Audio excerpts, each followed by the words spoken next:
Good morning. My name's John Kelsey. This morning I'm going to show you how you can do a 4 or 5 camera technical workshop video shoot using Zoom as your camera switching and recording agent. 3 of the cameras will be on the USB bus directly plugged into the laptop that manages the show, and 2 will be old iPhones on tripods positioned strategically and calling in to the Zoom recording. A lot of people trying to solve this problem have gone over to using software like Vmix or ATEM units to switch cameras. I'm preferring to keep it simple and to stay with Zoom if I possibly can. For one thing, I'm using an 8-year-old Mac laptop as the hub of the system, and it won't play the popular Vmix software. And the ATEM unit that people use only deals with camcorders. It's not too happy with phones calling in. So I'm going to stay with Zoom for a while and see how far I can push this as a tool. I'm going to run through the available camera views in my current Zoom setup. So I'm looking into the lid of the laptop right now, which is the control center for the operation. And this is the laptop I'm looking into, mounted on its own sturdy wheeled stand that also carries a microphone boom and a USB bus and a power cord. The laptop also accesses 2 more cameras. This is the overhead camcorder looking down on the work.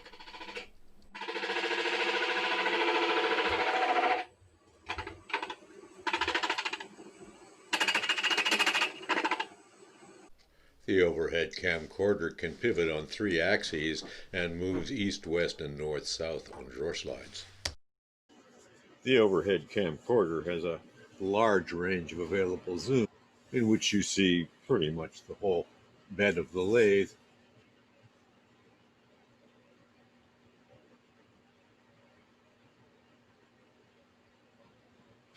And because of the multi-axis gimbal mount, it can be brought to bear to very high degree of enlargement on the workpiece. Although in general, I find it better to be back at least to there and equally often to there.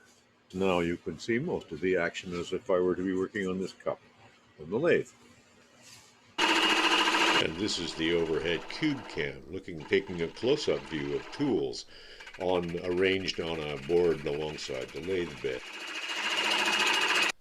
These industrial cube cams, which I found on Amazon, have 3 rings for focus, zoom, and aperture. The cube cams are mounted on a simple gimbal made of little blocks of pear wood connected by bolts with wing nuts. Overhead cube cam has a very workable and excellent degree of available magnifications. You can go down to there, and it can come right into there.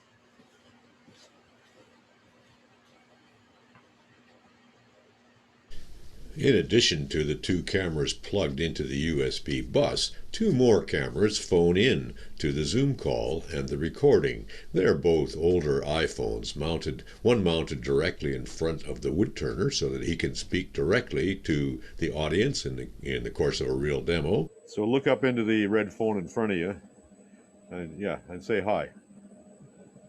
All right, good.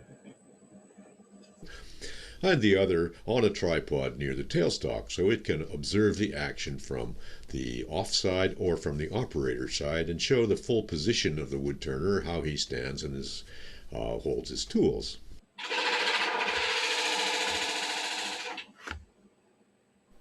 Because the camera is an iPhone, it can zoom in to show extreme close-ups.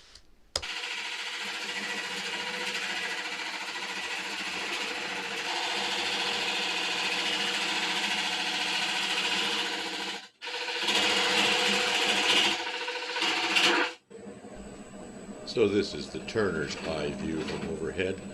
You see more or less what the turner sees as he works. And this is the offside tailstock view as if you were a spectator watching the demo. It's also possible to show multi-camera views of the same scene by using pin video in Zoom. I have learned that it is much better to show 1 view at a time, not 2. And that's because consciousness is a point, and we can only really take in one image at a time. We can switch between them, but we can't fully comprehend them both at once. So there you have it. It's a 5-camera setup using Zoom, edited in iMovie. Of course, you could add as many cameras as you like, either to the USB bus or using iPhones or iPads to phone in to the Zoom call and join the recording. And the Zoom engine then is an excellent switcher from camera to camera. We've been working with this setup since September, and we're now beginning to record technical demonstrations for our club meetings using it. I'm not sure I would attempt an interactive remote live demo using this setup. It's a little too complex for that. But for a recorded demonstration, it's ideal. And in fact, I think in many ways recorded demos are with the demonstrator presenting and pausing live to discuss are as good or better than an interactive remote live demo because you don't have to watch all that sending. Thank you. I hope you've enjoyed this presentation. See you on Zoom.